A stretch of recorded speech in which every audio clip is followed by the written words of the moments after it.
ভিডিওটি দেখার আগে সবার কাছে ছোট্ট একটি রিকোয়েস্ট করতে চাই, প্লিজ প্লিজ প্লিজ যারা ভিডিওটি দেখবেন সবাই একটা করে সাবস্ক্রাইব করে দিবেন। আপনাদের ভালোবাসা পেলে এমন ভিডিও আরো উপহার দিব। ভিডিওগুলো বানাতে অনেক কষ্ট হয়, আমি জানি। ভিডিওটি অনেক মানুষই দেখবেন, প্লিজ একটা করে সাবস্ক্রাইব করে দিবেন। সবাইকে পুরো গল্পটি দেখার জন্য অনুরোধ রইল। আজ ভার্সিটিতে ফাগুন উপলক্ষে একটা প্রোগ্রাম রয়েছে। প্রোগ্রামে আমরা ফ্রেন্ডসরা মিলে একটা গ্রুপ ডান্স করব। সে নিয়ে অভ্রের কি রাগ। গতকাল সারাদিন এ নিয়ে অভ্র আমার সাথে কথা বলেনি। রাত 2টায় ফোন করলো অভ্র।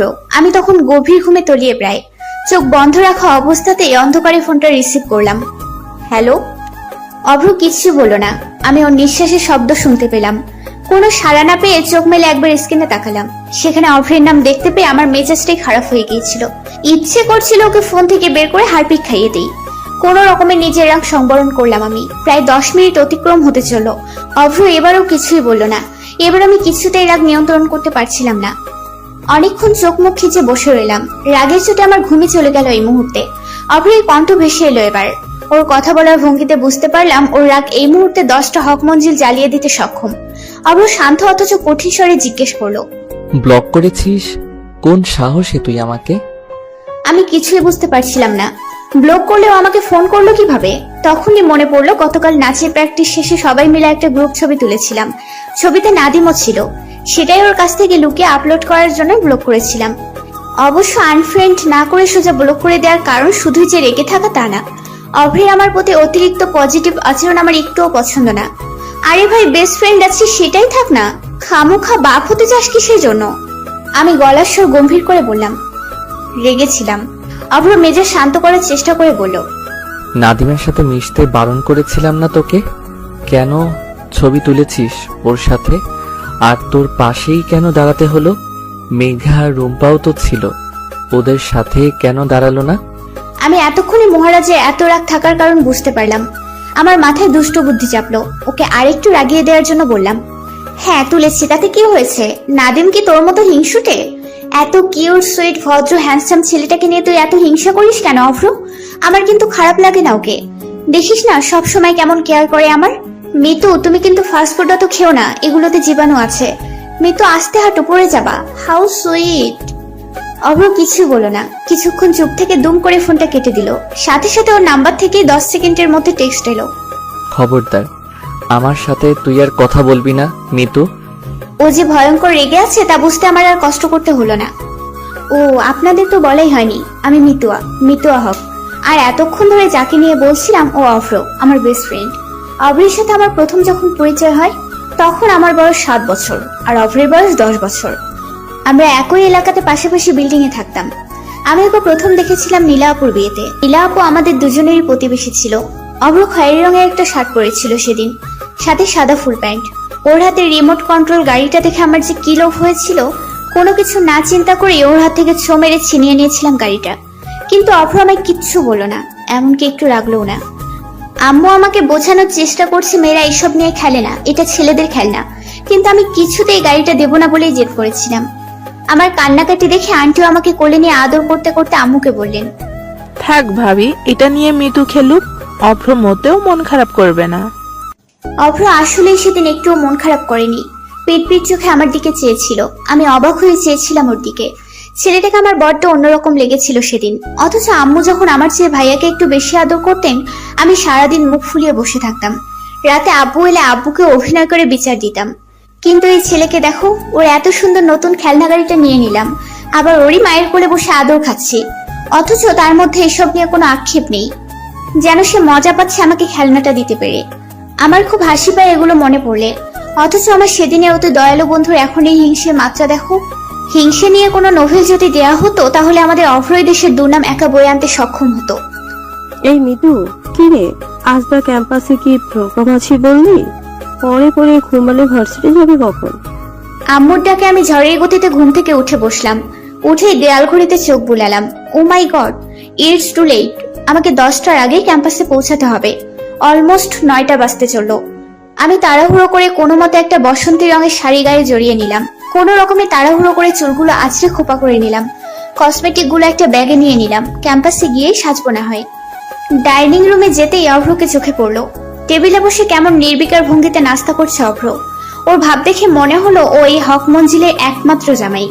আমি নিঃশব্দে ওর পাশের চেয়ারটা টেনে বসলাম। ও পাশ ফিরে তাকালো না, যেন আমি এসেছি সেটা একদমই পাত্তা দিচ্ছে না। আমার প্রচুর মেজাজ খারাপ হলো আম্মুর ওপর। এত জামাই আদর করার দরকার কি শুনি? অবশ্য এসব ভেবে কি লাভ? মাঝে মাঝে তো মনে হয় অভ্রই বুঝি আমার আম্মুর আসল ছেলে, আর আমাকে এনেছে রাস্তা থেকে কুড়িয়ে। তাই তো ওর আগমনে আম্মু চাঁদ পাওয়ার মতন খুশি হয়ে যায়। কিরে খাচ্ছিস না কেন? ছেলেটা সেই কখন থেকে বসে আছে আর মহারানী খুবই ভাঙলো না। আম্মুর কথায় আমি ব্যাপক অপমানিত বোধ করলাম। অভ্রের দিকে এক পলক তাকাতেই দেখতে পেলাম ও কেমন ভাব নিয়ে খাচ্ছে। ওর খাওয়ার ভঙ্গি দেখে মনে হচ্ছে আমার অপমানিত হওয়াতেও ভীষণ মজা পাচ্ছে। আমার রাগ এবার চরম মাত্রায়। মনে মনে ব্যাটাকে 100 বার গঙ্গার পানিতে চুবিয়ে ফেললাম। কিছুক্ষণ চোখ বড় বড় করে তাকিয়ে ওর প্লেটটা মুখের সামনে থেকে ছো মেরে সরিয়ে ধমকের স্বরে বললাম, ওঠ, লেট হয়ে গিয়েছে, আর খেতে হবে না। আম্মু বলল, ঠিকই, ছেলেটাকে নাস্তাটাও শেষ করতে দিবি না? কিছুই তো খেলো না অভ্রটা। আমি চোখ মুখ খিচে বললাম, হ্যাঁ, তোমার অভ্র তো কিছুই খায়নি। গরুর মাংস দিয়ে পরোটা, ডিম, কলা, এতক্ষণ তো আমিই ঠুসেছি সব। আমার কথা মানে বুঝতে পেরে আম্মু আমার প্লেটে তাকিয়ে কিছু বলতে যাবে তার আগে আমি হনহনিয়ে বেরিয়ে পড়লাম। অভ্র তখনও মিটিমিটি হাসছে। ওর হাসি দেখে আমার যেন পিত্তে জ্বলে যাওয়ার উপক্রম হলো। আমি কোনো কথা না বলে ওর বাইকের পেছনে বসে পড়লাম। পুরো রাস্তা আমি ওর সাথে কোনো কথা বলিনি। 1-2 বার ফ্রন্ট মিররে চোখ যেতেই দেখেছিলাম ও নিঃশব্দে আমার দিকে চেয়ে আছে। এর মধ্যে অভ্র বাইকটা একটা রেস্টুরেন্টের সামনে দাঁড় করিয়ে আমাকে জোর করে নাস্তা করালো। আমি খেতে না চাইলে জোর করে নিজের হাতেই খাইয়ে দিল, যেন আমার উপর ওর কত অধিকার। অভ্র এমনই।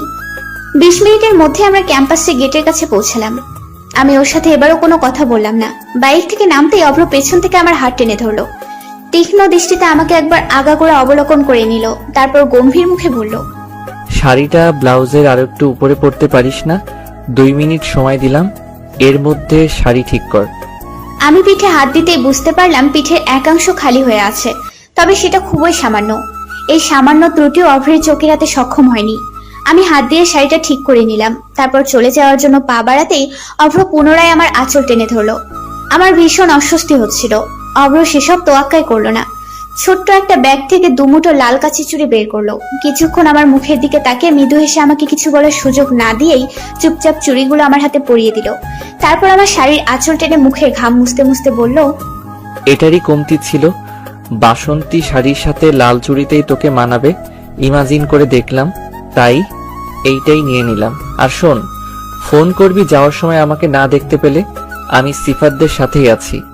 আমাকে পিট পিট চোখে তাকিয়ে থাকতে দেখে পুনরায় বাইকের চাবি ঘুরাতে ঘুরাতে বলল, শাড়ির ফাঁকে যদি আমার ব্যক্তিগত সম্পত্তির এতটুকু উন্মুক্ত হয়েছে তাহলে কিন্তু তোর খবর আছে মিতু। ওর হালকা ধমকে আমি যেন কেমন অধিকারবোধ গন্ধ পেলাম। আমার শরীর বেয়ে যেন কম্পন শুরু হয়ে গেল। অভ্রের এরকম আচরণ আমাকে মাঝে মাঝে বড্ড ভাবনায় ফেলে দেয়। ওর এমন তীক্ষ্ণ দৃষ্টিতে প্রতিবার আমি আমাদের সম্পর্কের ব্যতিক্রমী অর্থ খুঁজে পাই, যা আমায় অসম্ভব লাজুকলতায় মিলিয়ে রাখে। আমি পথভ্রষ্ট হই আর ভাবতে থেকে এই সম্পর্কের নাম কি শুধুই বন্ধুত্ব দেয়া যায়, নাকি এর চেয়েও বেশি কিছু। আমাদের প্রোগ্রাম শেষ হতে হতে প্রায় সন্ধ্যা হয়ে আসে। স্টেজে উঠে আমি 2-1 অভ্রকে খুঁজেছিলাম। ক্যাম্পাসের কৃষ্ণচূড়া গাছটার সাথে ঠেস দাঁড়িয়েছিল অভ্র। ওর চোখে মুখে শুধুই গম্ভীর্যতা। আমি যেন সেসব কোনো তোয়াক্কাই করলাম না। আমাদের নাচ শেষ হতে না হতেই আশেপাশে হইচই শুরু হয়ে গেল। স্টেজের আশেপাশে যারা ছিল তারা সবাই দৌড়ে অভ্রের হলের দিকে ছুটতে লাগলো।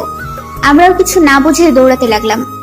প্রফেসর মফিজুর রহমান স্যার, নাবিলা কামাল ম্যামও দৌড়াচ্ছেন সেদিকেই। হলের করিডোরের দিকে দিশা হয়ে দৌড়াচ্ছে রিয়াদ, আর ওকে ধরার জন্য পেছনে অভ্র দৌড়াচ্ছে। অভ্রের পেছনে ছুটছে পুরো ক্যাম্পাস। রিয়াদের নাকে মুখে রক্ত লেগে আছে। আমি কিছুতেই বুঝতে পারছিলাম না অভ্রকে কেন মারছে। আমার আর ভিঠেলে সেদিকে যেতে ইচ্ছে হলো না। প্রচুর রাগ হলো অভ্রটার উপর। ওর এসব কাজের জন্য না ওর পড়াশোনায় কোনো প্রভাব পড়ে, আমি আছি সেই চিন্তায়। অবশ্য ক্যাম্পাসের সকলে অভ্রকে এত ভালোবাসে যে কোনো ঝামেলা হলে নিঃসন্দেহে সবাই অভ্রের পক্ষই নেবে। এদের ধারণা অভ্র কখনো অন্যায় কিছু করতে পারে না। যদি করে সেটার পেছনেও ন্যায় কারণ রয়েছে নিশ্চয়ই। ওকে এত ভালোবাসার কারণ শুধুই যে ভালো রেজাল্ট তা না, মানুষ হিসেবে অভ্র সেরাদের সেরা, এমনটাই সকলে মনে করেন। ক্যাম্পাসের যে কারো বিপদে অভ্রই সবার আগে এগিয়ে যায় সাহায্যের জন্য। মফিজুর স্যার তো প্রায়ই বলেন, এভাবে স্ট্রং লিডারশিপ কোয়ালিটি উঠো, এটা ধরে রেখো আজীবন। এসব ভাবতে ভাবতে দেখলাম মেঘা হাঁপাতে হাঁপাতে আমার সামনে এসে দাঁড়ালো। আমি জিজ্ঞেস করলাম, কিরে, এমন সাপের মতন ফোঁসফোঁস করছিস কেন? দোস্ত, প্লিজ রিয়াদকে বাঁচা, অভ্র ওকে মাইরাই ফেলবো আজকে।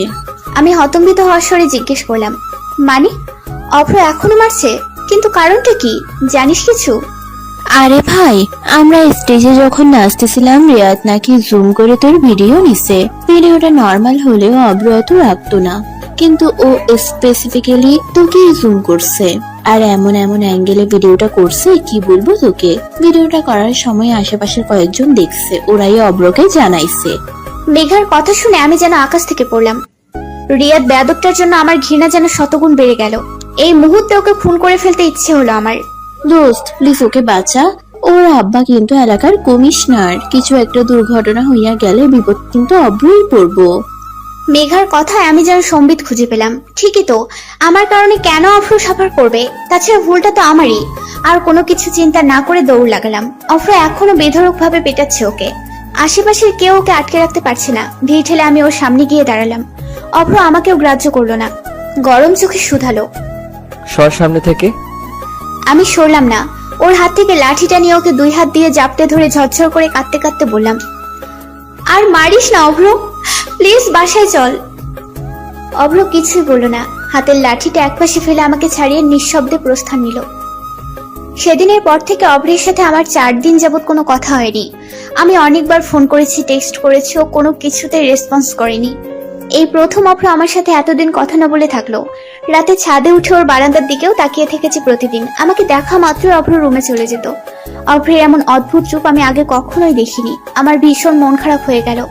পঞ্চম দিনে আমি এদিক সেদিক না চিন্তা করে সোজা অভ্রদের বাসায় চলে গেলাম। কলিং বেলে চাপ দিতে আন্টি হাসি মুখে দরজা খুললো, যেন আমার উপস্থিতি ওনাকে একটু অবাক করেনি, কিংবা আমি আসবো বলেই জানতেন। আন্টি আমাকে দেখা মাত্রই জাপটে ধরে অভিমানী মুখ করে বললেন, আন্টির কথা কি একটু মনে পড়ে না তোর? বাসা থেকে বেরিয়ে 2 পা এগোলেই তো চলে আসতে পারিস। এত নিষ্ঠুর হলে কবে থেকে রে? আমি আন্টিকে জড়িয়ে ধরে বললাম, তুমিও তো আসো না আমাদের বাসায়, নিষ্ঠুর কি আমি একা? রুম থেকে অয়ন ভাইয়ের স্বর শোনা গেল। কিরে মিতু, থাকিস কোথায়? তোকে তো দেখি না রে। ভার্সিটিতে উঠে বুঝি বড় হয়ে গেছিস? তাহলে বিয়ে টিয়ে দিয়ে দেই, কি বলিস? অয়ন ভাইয়ের কথায় ভাবি আর আন্টি একসাথে হেসে ফেললো। আমি মুখ ফুলিয়ে বললাম, হ্যাঁ তা তো দেবেই, খুব জ্বালাচ্ছি না তোমাদের? ভাবি আমার হাত ধরে টেনে ঘরে নিতে নিতে বললেন, হয়েছে, ভাই বোনেতে মিলে পরে ঝগড়া করবে। মেয়েটাকে বাইরে দাঁড় করিয়ে রাখার ইচ্ছে নাকি তোমাদের? সোফায় বসে আমি অয়ন ভাই আর আন্টি মিলে ক্রিকেট খেলা দেখছি। খেলা না বুঝলেও আমার ভীষণ মজা লাগছে। ভাবি একটু পরপর এটা সেটা নাস্তা বানিয়ে দিয়ে যাচ্ছে। অয়ন ভাই একটু পরপর লাফিয়ে উঠে মাথায় হাত দিয়ে গম্ভীর কণ্ঠে বলছে, শিট শিট মিতু, আজকেও মনে হয় হারবো রে। সবার সাথে খুশ গল্পে কখন দুপুর হয়ে গেল আমি খেয়ালই করলাম না। এত কিছুর মধ্যে আমি অভ্রের কথাই ভুলে গেলাম। আন্টি আর ভাবি আমাকে কিছুতেই বিকেলের আগে যেতে দেবেন না বলে সিদ্ধান্ত নিয়ে ফেলেছেন। আম্মুকেও ফোন করে জানিয়ে দিলেন যেন আমাকে নিয়ে চিন্তা না করে। বিকেলে অয়ন ভাইয়া দিয়ে আসবে বাসায়। 1:30টার মধ্যে প্রায় সকলের খাওয়াই শেষ। খেলাম না শুধু আমি। অভ্রের কথা জিজ্ঞেস করায় আন্টি বলল, বাইরে আছে কোথাও, চলে আসবে, তুই খেয়ে নে। আন্টিকে বললাম অভ্র এলে আমি খাবো। এটা শুনে আন্টি আর আমাকে জোর করলেন না, মিটি মিটি হাসলেন। আমি এই হাসির অর্থ খুঁজে পেলাম না। দুপুর 2টার দিকে অভ্র কাকবেচা হয়ে বাসায় প্রবেশ করলো। আন্টি হন্তদন্ত পায়ে ওকে তোয়ালে এনে দিল। অভ্র তখন আমাকে খেয়াল করেনি। কিছুক্ষণ পর গোসল শেষ করে পরনে একটা তোয়ালে পেঁচিয়ে খালি গায়ে আরেকটা তোয়ালে দিয়ে চুল মুছতে মুছতে ড্রয়িং রুমে প্রবেশ করলো। এসে আমাকে সোফায় বসে থাকতে দেখে অভ্র একটুও চমকালো না, এমনকি কথাও বললো না। আমি আত্মসম্মান বিসর্জন দিয়ে নিজে থেকে বললাম, কেমন আছিস অভ্র? ফোন ধরিস না কেন তুই? তোর সাথে কথা না বললে আমার মাথা কিলবিল করে বন্ধু। অভ্র তীক্ষ্ণ দৃষ্টিতে আমাকে একবার দেখে নিল, আমার কথা জবাব না দিয়ে বলল, খেয়েছিস? না। আমিও খাইনি। ওঠ, আমাকে ভাত বেড়ে দিবি। আমি ভ্রু কুচকে ওর দিকে চেয়ে রইলাম। বলে কি, যে মেয়েকে এখনো আম্মু ভাত মুখে তুলে না দিলে খাই না, তাকে কিনা ভাত বেড়ে দেওয়ার আদেশ করা হচ্ছে? অভ্র আমায় হা করে তাকিয়ে থাকতে দেখে পুনরায় বলল, কথা কানে গেল না মনে হয়? আমি না খেয়ে আছি, কেউ কি শুনতে পেলো? আন্টি অলরেডি সব খাবার টেবিলে গুছিয়ে রেখেছিলেন আমাদের জন্য। আমি সেগুলোই অভ্রের প্লেটে একটু একটু করে বেড়ে দিলাম। তারপর বসে নিজের প্লেটে ভাত নিতে যেতেই অভ্র আমার হাত টেনে ধরলো। কি হলো? অভ্র কোনো জবাব দিল না। তারপর নিজের প্লেটের খাবার থেকে মেখে আমাকে খাইয়ে দেওয়ার জন্য হাত বাড়ালো। আমি কিছুই বুঝতে পারছিলাম না। আমাকে চুপ থাকতে দেখে অভ্র বলল, হা করবি নাকি দিব এক চর? আমি হা করলাম। অভ্র আমাকে খাইয়ে দিচ্ছে। রান্না এত ভালো হয়েছে যে আমি খেয়ালই করলাম না অভ্র শুধু আমাকেই খাইয়ে দিচ্ছে, নিজে কিছুই খাচ্ছে না। আমি হাত মুখে নিতে নিতে বললাম, তুই খাচ্ছিস না যে? অভ্র এবারও কিছুই বলল না। খাওয়া শেষ হলে নিজ হাতে খাবারগুলো গুছিয়ে রাখলো। তারপর প্লেটগুলো ধুতে ধুতে বলল, বাইরে থেকে খেয়ে এসেছি আমি। অভ্রকে আমি বহু সময় ধরে চিনি, আবার যেন একদমই চিনি না। মাঝে মাঝে আমার ভীষণ কৌতূহল হয় অভ্রকে জানবার জন্য। এই ছেলেটাকে মাঝে মাঝে আমার কেমন অন্যরকম মনে হয়। এই অভ্র আমায় প্রতি কাজে উপলব্ধি করাই সে আমায় প্রতিনিয়ত বিস্ময় করা থেকে কখনোই বিরত থাকবে না। আমাকে তাকিয়ে থাকতে দেখে অভ্র বলল, চা খাবি? আমি মাথা ওপর নিচ করে বুঝালাম, হ্যাঁ খাবো। কিছুক্ষণের মধ্যে অভ্র চা বানিয়ে আনলো। আমি চা খেতে খেতে টিভি দেখছি আর অভ্র আমার পাশে বসে কানে হেডফোন লাগিয়ে গান শুনছে। আমার বারবার মনে হচ্ছে অভ্র আমার দিকে তীক্ষ্ণ দৃষ্টিতে চেয়ে আছে। আমি পাশ ফিরে তবুও তাকাই না। অভ্রের অনেক আচরণের অর্থ আমি বুঝি, তবুও যেন বুঝি না। ওর চোখ দুটো প্রতিবার আমায় অনেক কিছুই বলে। আমি তবুও মুখ ফিরিয়ে নেই এবং তাদের জানিয়ে দিই আমি তার চক্ষুদয় করতে ইচ্ছুক নই। কোথায় যেন একটা ব্যারিকেড আমার, আবার কোথাও তীব্র যন্ত্রণা অভ্রবিহীন। এত কিছুর মধ্যেও যেটা আমি চাইলেও অস্বীকার করতে পারি না তা হলো অভ্র আছে বলেই মিতু ভালো থাকে, অভ্রই তাকে ভালো রাখে। বৈশাখের কাঠফাটা রোদে প্রকৃতি এখন বিবর্ণ প্রায়। এই রুদ্ররুক্ষ সকালে আমি আর অভ্র ভার্সিটিতে যাওয়ার জন্য বের হলাম। এই মুহূর্তে আমি যে তেতে অমলেট হয়ে যাচ্ছি সেদিকে এই স্বার্থপর প্রকৃতির কোনো খেয়াল আছে? নেই। রাস্তায় বের হয়ে আমার মনে হলো পৃথিবীর সব ফালতু ব্যাপার নিয়ে মানুষের যত আক্ষেপ, অথচ চরিত্রের রাক্ষসী রূপে বর্ণনা দিয়ে কোনো কবি সাহিত্যিকরা কি বিভৎস কিছু লিখতে পারেনি? চাইলেই লিখতে পারতো, কিন্তু এসব লিখে মিতুকে তৃপ্তি দেওয়ার মতন মহান হৃদয় কোনো কবি সাহিত্যিকদের নেই। তাতে কি? মিতু এসবের ধার ধারার মেয়ে নয়। মিতু অলওয়েজ সো বুড়ো আঙুল to all irritating things and move on. আজ আর অভ্র বাইক নিল না, আবার রিক্সাও নিতে চাইলো না। এই ছেলেটার মতিগতি আমি মাঝে মাঝে বুঝে উঠতে পারি না। এটাকে কখনো কখনো আমার নিউটনের সূত্রের মতন জটিল মনে হয়। এই জটিল লোকের নাকি আজ হেঁটে হেঁটে ভার্সিটি যাওয়ার মতন মোস্ট অ্যানোয়িং অ্যান্ড ইউয়ার্ড ইচ্ছেটা হলো। আমার রক্তলাল চোখে তাকিয়ে থাকাও যেন তার সেই মুহূর্তে বাড়াভাতে ছাই দেওয়ার মতন মনে হলো। আরে ভাই, তোর রোদ খাইতে ইচ্ছে করলে সারাদিন চিত হইয়া শুইয়া থাক মরুভূমিতে, না হয় সূর্য ব্লেন্ডার কইরা জুস বানাই খা। আমাকে কেন টানতেছিস এসবে? জীবনে কি ক্ষতি করছি আমি তোর? তোকে বন্ধু বানানোর শাস্তি এত তিতা? ইয়া মাবুদ, আমাকে এই গরু সঙ্গ ত্যাগ করার তৌফিক দান করুন। আমার একটু হাঁটতে ইচ্ছে হচ্ছিল না। বারবার বিরক্তি নিয়ে অভ্রের দিকে চোখ বড় বড় করে তাকাচ্ছি, কিন্তু ব্যাটার সেসবে পরোয়া করার মতো নরম মন হলো না। এবার বিরক্তি নিয়ে থম মেরে দাঁড়িয়ে পড়লাম আমি। আমাকে দাঁড়িয়ে থাকতে দেখে অভ্র চোখের ইশারায় আমাকে দাঁড়িয়ে থাকার কারণ জানতে চাইলো। আমি টলমল চোখে শুধালাম, একটা রিক্সা ডাক না প্লিজ। এই অসহ্য গরমে কেউ হেঁটে যায়? ক্যাম্পাস তো আরো অনেক দূরে, কিভাবে যাব? অভ্র ডোন্ট কেয়ার ভাব নিয়ে বলল, আজকে ক্যাম্পাসে যাব এটা তোকে কে বলল? আর এইটুকু রাস্তা হাঁটতে তোর শরীরে ঠোসা পড়ে গেল? তোর বাপ তোকে প্রোটিন জাতীয় খাবার থেকে বঞ্চিত থাকতে বলেছে বুঝি? নিয়ম করে পুষ্টিকর খাবারের পরিবর্তে হরলিক্স খাওয়ালে তো এমনই হওয়ার, নাকি তোর বাপের জাপানি টাকায় আকাল পড়েছে? ওর কথায় আমি যেন আকাশ থেকে পড়লাম। এই অসভ্য অভদ্রটার সাথে আমার এক পাও এগোতে ইচ্ছে হলো না। আমি বিরক্তি নিয়ে বললাম, কথায় কথায় আমার বাপকে কেন টানিস অভ্র? আব্বু তোকে পছন্দ করে না বলে তুইও বড়দের রেসপেক্ট করবি না? আর ক্যাম্পাসে না গেলে আমাকে টেনে হেঁচড়ে কেন আনলি তুই? তোর চেহারা দেখাইতে? অভ্র শার্টের কলার ঝাঁকাতে ঝাঁকাতে বলল, তাকাতেই পারিস। আফটার অল আমার মতন স্মার্ট বয় পাশাপাশি হাঁটলে যে কোনো মেয়েরই মনোযোগ স্ট্যাচু হয়ে যাবে। ওর কথায় আমি বিরক্তিতে চোখ বন্ধ করে নিলাম। এই মুহূর্তে আমার ইচ্ছে হচ্ছে অভ্রের চুল ছিঁড়ে গরু ছাগলকে খাইয়ে দিতে, কিন্তু আফসোস পারলাম না।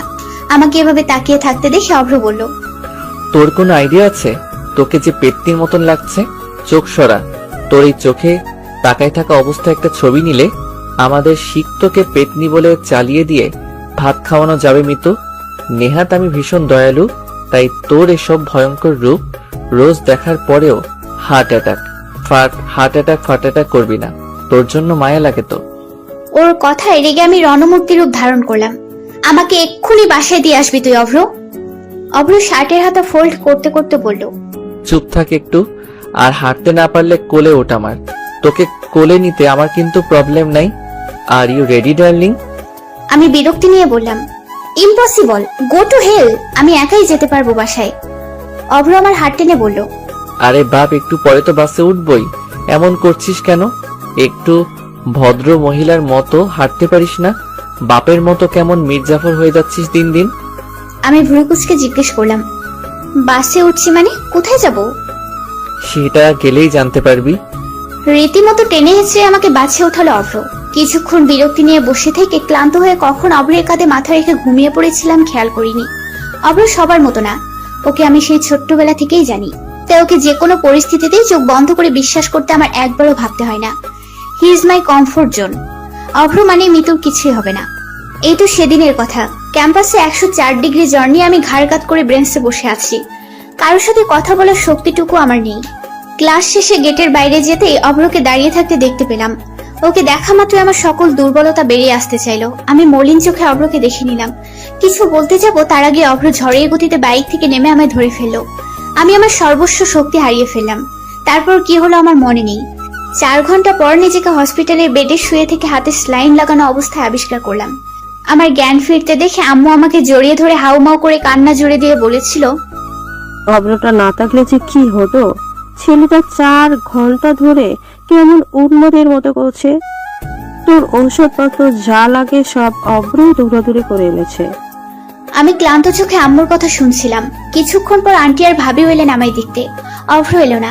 আরো 1 ঘন্টা ঘুমিয়ে চোখ মেলার পরই চোখের সামনে কারো শান্ত চাহনি আবিষ্কার করলাম। অভ্র আমার বেডের পাশেই বসে আছে। ওকে কেমন ক্লান্ত দেখালো, চোখগুলো ফুলে ফুলে আছে। আমাকে তাকিয়ে থাকতে দেখে অভ্র শান্ত অথচ কঠিন গলায় বলল, এমন না করে প্লিজ, একেবারেই আমাকে মেরে ফেল তুই। আমার শান্তি তো তোর সহ্যই হয় না, তাই না? ঠিক মতো খাওয়া দাওয়া করবি না, শরীরে রোগ বাঁধিয়ে বসে থাকবি, লো প্রেশার নিয়ে পাকিস্তানি সিরিয়াল দেখবি। তোর এনআইডি কার্ডে 21 বছর বয়সের জায়গায় 10 বছর দেওয়া উচিত মিতু। আমি সেদিন কিছুই বলিনি ওকে। ওর প্রতিটা বাক্যই কেমন যত্নশীল লাগছিল আমার।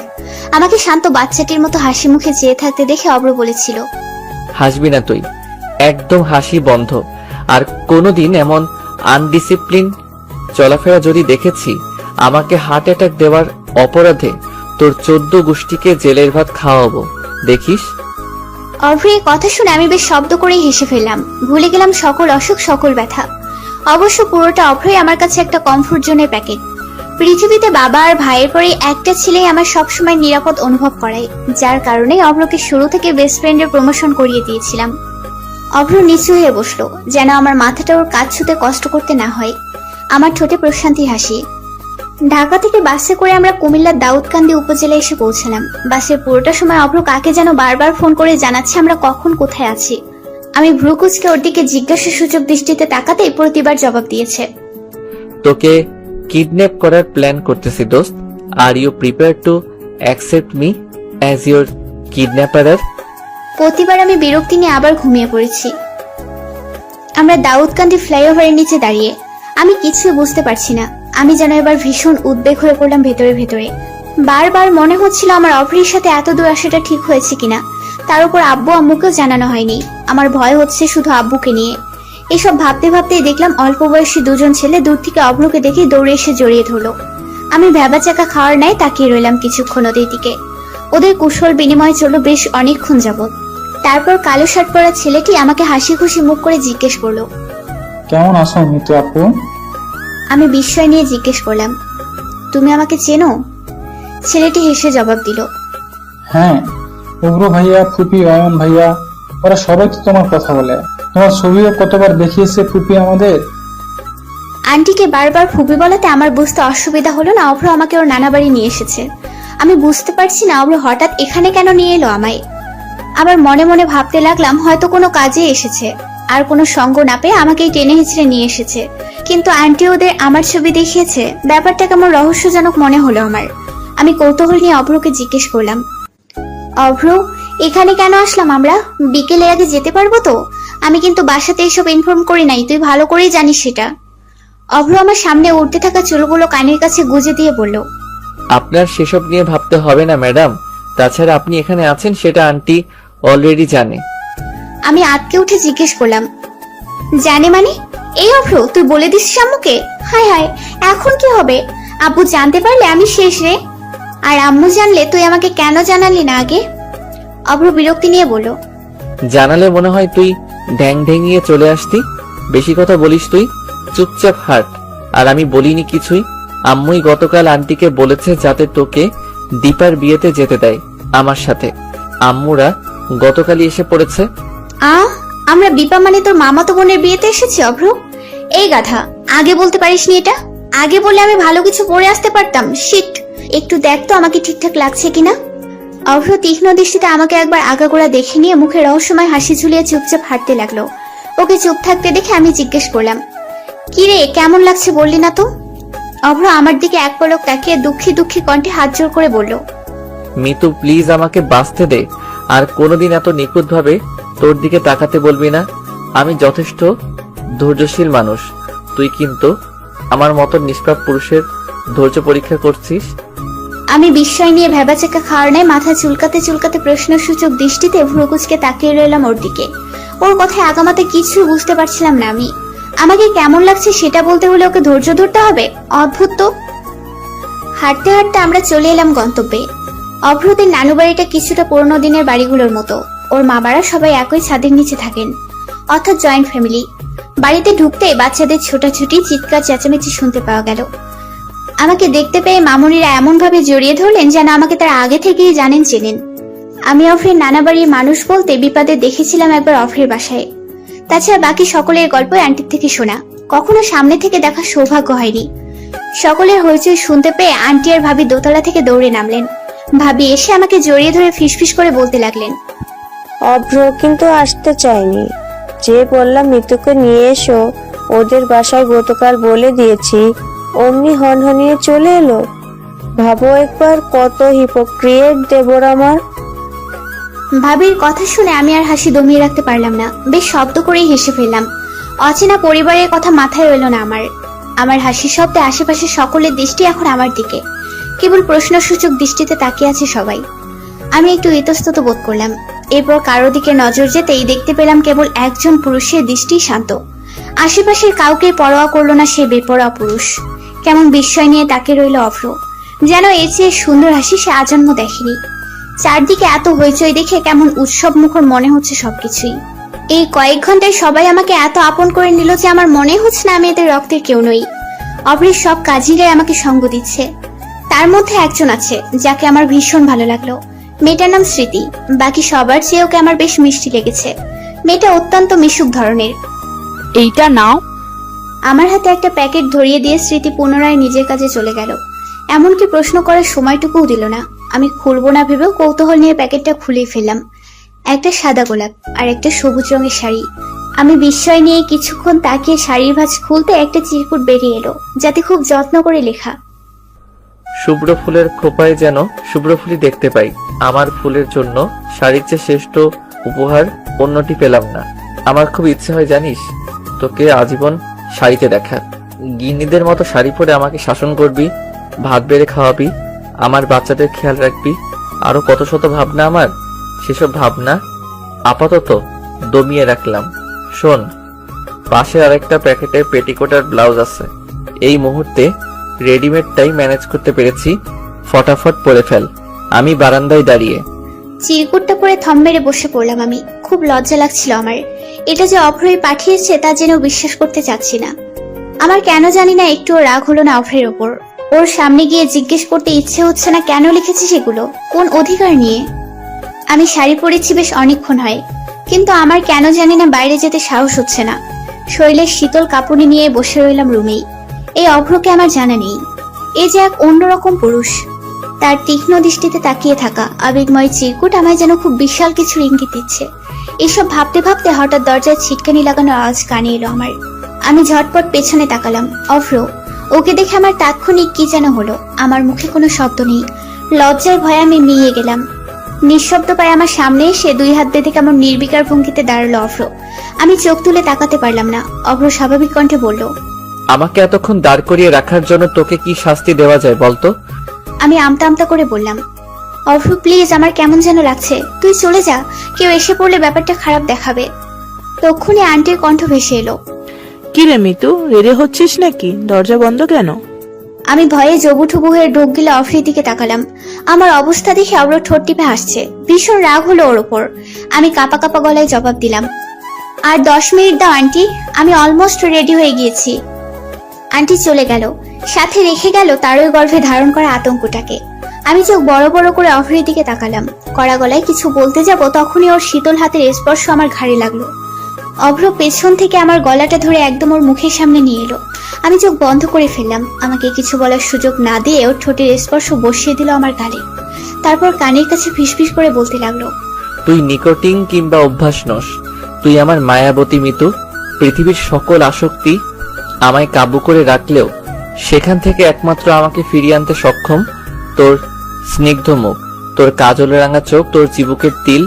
আর বলে অভ্র আমার আরো কাছে আসতে লাগলো। আমি একটু একটু করে পেছাতে পেছাতে দেয়ালের সাথে ধাক্কা খেলাম। আমার চোখ তখনও বন্ধ। অভ্রের তপ্ত নিঃশ্বাসের শব্দ তখনও শুনতে পাচ্ছি আমি। সম্বিত ফিরে আসতেই চোখ বন্ধ রাখা অবস্থাতে আমি ওকে ধাক্কা দিয়ে দূরে সরিয়ে দিলাম। আমার সারা শরীরে কাঁপুনি শুরু হয়ে গেল। এ আপু, কি হলো? চোখ বন্ধ করে দাঁড়িয়ে আছো কেন? শরীর খারাপ লাগছে? স্মৃতির ডাকে আমি সম্বিত ফিরে পেলাম। তাৎক্ষণিক নিজের ঘাড়ে হাত রাখতেই ভাবতে লাগলাম, আসলেই কি অভ্র এসেছিল, নাকি এটা শুধুই আমার কল্পনা? না, শরীর খারাপ না, তুমি যাও, আমি আসছি। কেমন একটা অদ্ভুত চিন্তায় পড়ে গেলাম। অভ্র এমন কিছু করেছে আমার মন কিছুতেই বিশ্বাস করতে চাইছে না। ভাবতে ভাবতেই বসে পড়লাম আমি। তখনই ফ্লোরে অভ্রের ঘড়িটা দেখতে পেলাম। আমার চোখে শুধুই বিস্ময়। তার মানে কল্পনা নয়, অভ্র আসলেই এসেছিল। আমার কেন জানি না খুব কান্না পাচ্ছে। এই অভ্রকে আমি কিছুতেই মেনে নিতে পারছি না। কেমন অচেনা লাগছে সবকিছু। আমার আর এক মুহূর্তও থাকতে ইচ্ছে হচ্ছে না এখানে। সেদিনের পর থেকে আমি অভ্রের সাথে কোনো কথাই বলিনি। আমি যে অভ্রকে পছন্দ করি না ব্যাপারটা এমনও না, তবে অভ্রের হঠাৎ করে এমন আচরণে আমি মনে হয় অনেকটাই অপ্রস্তুত হয়ে পড়েছিলাম। কিছুতেই আমি ওর সেদিনের করা আচরণকে স্বাভাবিক বলে মেনে নিতে পারছিলাম না। এই মেনে না নিতে পারার উত্তরটাও আমার জানা নেই। শুধু জানি আমার এই মুহূর্তে অভ্রকে খুব বিরক্তিকর কিছু বলে মনে হচ্ছে। এই কয়দিনে অভ্র আমাকে অজস্রবার ফোন দিয়েছে, বাসায় এসেছে বহুবার। ওকে দেখা মাত্রই আমি রুমে চলে যেতাম। আমার আচরণের প্রভাব হয়তো ওর ওপর কিছুটা হলেও পড়েছে। অভ্র গত 2 দিন যাবত আমার সামনে আসেনি, এমনকি একবারও ফোন করেনি। এতে অবশ্য ভালোই হয়েছে। আমার আর যেচে ওকে ইগনোর করতে ইচ্ছে হচ্ছে না। 1 সপ্তাহ পর ভার্সিটি গেলাম আমি। অভ্র আসেনি ক্যাম্পাসে। তারপর আরো কয়েকদিন টানা ক্যাম্পাসে অভ্রকে দেখতে পেলাম না আমি। সিফাতকে জিজ্ঞেস করায় বলল অভ্র গত 10 দিন ধরে ভার্সিটিতে আসে না। তার মানে বিপার বিয়ের পর থেকেই। এবার আমার কেমন চিন্তা হতে শুরু করলো। অভ্র ক্যাম্পাসে আসেনি এতদিন, তাহলে আছে কোথায় হতচ্ছাড়াটা? বান্ধবীর থেকে পাওয়া গোপন রিয়েকশনে দেবদাস হয়ে যায়নি তো? 12তম দিনে বারান্দার দোলনায় বসে আরাম করে বড়ের আচার খাচ্ছিলাম আমি। বাসের সামনের গলিতে দাঁড়িয়ে থাকা কয়েকটা ছেলে কেমন শকুন দৃষ্টি নিয়ে আমার দিকে তাকিয়ে শীষ বাজাচ্ছিল। লাল রঙের শার্ট পরা ছেলেটা জিভে বারবার ঠোঁট ভিজাচ্ছে দেখে আমার কেমন শরীর ঘিন ঘিন করতে আরম্ভ করলো। চেহারায় কেমন বখাটে ছাপ দেখা গেল ওদের অঙ্গি ভঙ্গি দেখে কেমন গা গুলিয়ে আসার উপক্রম হলো আমার। শান্তি মতো একটু বারান্দায়ও বসতে পারলাম না। এদের কারণেই এদেশের মেয়েরা এখনো অনিরাপদ। পড়াশোনা ছেড়ে দিয়ে বাপের টাকায় বখাটেপনা করে বেড়াতে এরা স্বাচ্ছন্দ্য বোধ করে। আমার ইচ্ছে হলো এদের ধরে গণপিটুনি খাওয়াতে, কিন্তু আমি সেটা করলাম না। নিজের প্রতিবাদী ভাবনাকে দমিয়ে রুমে ফিরে গেলাম আমি। রুমে আসার 2 মিনিটের মধ্যেই বাইরে হইচই শোনা গেল। চিৎকার চেঁচামেচিতে আমি আর আম্মু গেটের বাইরে আসতেই দেখতে পেলাম ওই ছেলেগুলোর মধ্যে লাল শার্ট পরা ছেলেটা অভ্রের পা ধরে বসে আছে। আমাকে দেখা মাত্রই ছেলেটা হাঁটু গেড়ে বসে হাত জোর করে বলতে লাগলো, আপা মাফ কইরা দেন, আর এমন করবো না, ভাইরে কোন সাইরা দিতে। বলে আবার কান্না শুরু করে দিল। আম্মু কিছুই বুঝতে পারছিল না, কেমন বিস্ময় আর হতভম্ব হওয়ার নাই তাকিয়ে রইল আমার দিকে। তারপর ইশারায় আমিও বোঝালাম যে আমিও কিছুই জানি না। আমার থেকে উত্তর না পেয়ে আম্মু অভ্রকে জিজ্ঞেস করলো, কি রে, কি করছে ওরা? মারছিস কেন এভাবে? অভ্র কিছু বলার আগেই ফারদিন বলে উঠলো, মারবো না কি করবো, শালাকে কত বড় সাহস জানেন আন্টি আমাকে অভ্রের দিকে এক পলক চেয়ে। না মানে রাস্তাঘাটে মায়া করে বিরক্ত করে তো। একটু আগেও আমাকে পরিচিত একজন রে উত্তপ্ত করতেছিল। এগুলা তো ঠিক না, তাই না আন্টি? এই লাইগেই উগ্র ভাইয়া ধৈরা পিড়াইয়া থানায় দিয়ে আইতে কইল। ফারদিনের কথায় যেন আম্মু খুশি হয়ে গেল। ওর মাথায় হাত বুলিয়ে বলতে লাগলো, খুব ভালো কাজ করছো বাবা, ওদেরকে আসলেই পুলিশে দেওয়া উচিত। আর তোমাদের মতো ছেলেরা আছে বলেই এই দেশে এখনো অনেক অঘটনের হাত থেকে মেয়েরা বেঁচে যাচ্ছে। যে মেয়েটাকে উত্ত্যক্ত করছে সেও তো তোমার আর অভ্রের বোনের মতোই, তাই না? আম্মুর কথায় অভ্র হঠাৎ কেসে উঠলো। কাস্তে কাস্তে ফারদিনের দিকে গরম চোখে তাকাতেই ফারদিন দাঁত বের করে হাসার চেষ্টা করে আম্মুকে বলল, না আন্টি, আমার বোন হইলেই যে উগ্র ভাইয়েরও হইতে হইব এমন কিন্তু কথা নাই। ধরেন আমার ফিউচার বউ কিন্তু সম্পর্কে আমার বউ, কিন্তু উগ্র ভাইয়ের তো বউ না। সম্পর্কে উগ্র ভাই আমার বউয়ের ভাসুর। একইভাবে আমার বোন হইলেই ওই মাইয়া উগ্র ভাইয়েরও বোন হইতে হইব, এটা কিন্তু কোনো যুক্তি হইল না। বুঝছেন আন্টি? ওর কথায় আগাগোড়া কিছুই বুঝতে পারলো না আম্মু। বিরক্তি নিয়েই বলল, কি আবল তাবল বকছো ফারদিন? আম্মু আরো কিছু বলার আগেই ফারদিনের গালে একটা দাবাং মার্কা চর বসে গেল। ফারদিন হতভম্ব চোখে গালে হাত দিয়ে হা করে তাকিয়ে আছে। নিজের ইজ্জত বাঁচাতে এবার চরটা খাওয়ার পরেও হাসার চেষ্টা করে বলল, ভাই ভাই, হ্যাঁ হ্যাঁ, এসব কোনো ব্যাপার না আন্টি। উগ্র ভাই আমার বেশি ভালোবাসে তো তাই। অব্রকে শুরু থেকেই চুপ থাকতে দেখে আম্মু এবার বলে উঠল, কি রে অব্র, কিছু হয়েছে তোর? তোকে তো আজকাল দেখাই যায় না রে। বাসায় আসিস না কতদিন বলতো? চল বাসায় চল, আজকে তোর পছন্দের ঝাল ঝাল গরুর মাংস রান্না করতেছি আজকে। অভ্র তীক্ষ্ণ দৃষ্টিতে আমাকে এক পলক দেখে নিয়ে বলল, ইস, কি আমার কাজওয়ালা ব্যস্ত ছেলে রে। তোর আবার কি করছে? কোনো কথা শুনবো না আমি, একদম মার খাবি। আর একটা কথা বললে চল। রীতিমতো টেনে হেসে আম্মু অভ্রকে বাসায় নিয়ে এলো। সোফায় বসে বসে পৃথিবীর অষ্টমত আশ্চর্য দেখছি আমি। শুধুই যে দেখছি তা না, আবিষ্কার করছি। এই অদ্ভুত ব্যাটাকে কি করে নিজের বেস্ট ফ্রেন্ড বানিয়ে এতগুলো বছর অতিবাহিত করলাম সেটাই বুঝতে পারছি না। আরে বাপ, তুই যে রাগ করেছিস ওইটার ডেট কি এত তাড়াতাড়ি ফেল হয়ে গেল? অ্যাটলিস্ট আত্মসম্মানের খাতিরে একটা মাস নিজের রাগের লাস্টিং করাইতি। তা না, উল্টো ঢ্যাং ঢ্যাঙিয়ে বাসায় এসে কেমন করে গিলছে দেখো। মনে হচ্ছে তার রেজিস্ট্রি করা শ্বশুর বাড়ি। আর আমার মা যেমন আদিক্ষেতা করে সেবা করে খাওয়াচ্ছে, এইসব নাটক বুঝি স্টার জলসার সিরিয়ালকেও হার মানাবে। খাওয়া শেষ করে অভ্র ধুম করে সোফায় আয়েশ করে বসে আমার হাত থেকে রিমোটটা নিয়ে নিল। আমি গরম চোখে তাকাতেও কোনো ফায়দা হলো না।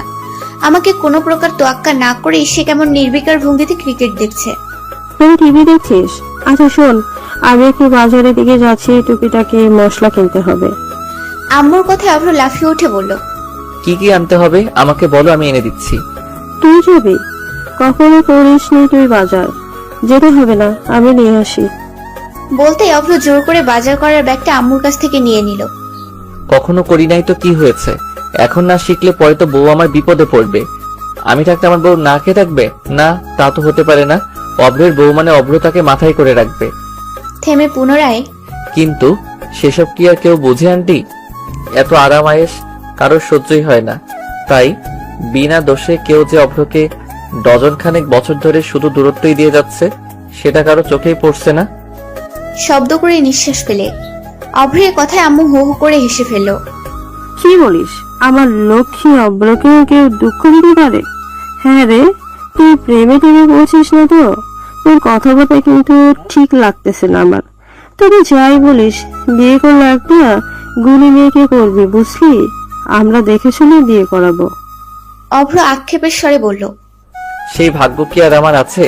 আমার তো এমন মেয়ে পছন্দ যে আসলে কোনো কাজই পারবে না, পারবে শুধু জামাইয়ের মাথা খেতে, খাবে না হয় একটু মাথায়। এই আর এমন কি?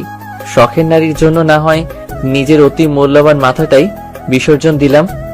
কথাটা বলে অভ্র আমার দিকে এক পলক তাকালো। ওর এক একটা কথা আমার রাগ তরতর করে বাড়িয়ে দিচ্ছে। সাথে আম্মু আম্মু কেমন দুঃখ প্রকাশ করে আবার ওকে সঙ্গ দিচ্ছে দেখো। দুনিয়ার সকল প্রকার সার্কাস আমার ঘরেই। 30 মিনিটের মধ্যে আবার বাজার নিয়ে ফিরল। আম্মু গোসল করছিল বাথরুমে, আমি সোফার কাভারগুলো ঝাড়ছিলাম। দরজা খুলতেই অভ্রের ক্লান্ত চেহারা চোখে পড়লো আমার। কপাল বেয়ে তত্তর করে ঘাম পড়ছে ওর। কেমন নিষ্পাপ আর স্নিগ্ধ দেখালো ওকে। শ্যামবর্ণ চেহারায় হালকা খোঁচা খোঁচা দাড়ি, চেহারায় কেমন পুরুষত্ব ভাব ফুটে উঠেছে। আমি এর আগে কখনো অভ্রকে এমন ভাবে খেয়াল করে দেখিনি। কেমন মায়াবী আর আদুরে। মুহূর্তে আমার সারা শরীর বেয়ে রোমাঞ্চকর অনুভূতি ছেয়ে গেল। আমাকে পলকহীন তাকিয়ে থাকতে দেখে ধমকের স্বরে বলল, কি সমস্যা? ব্যাগগুলো নিয়ে যে দাঁড়াই আছি, চোখে লাগতেছে না?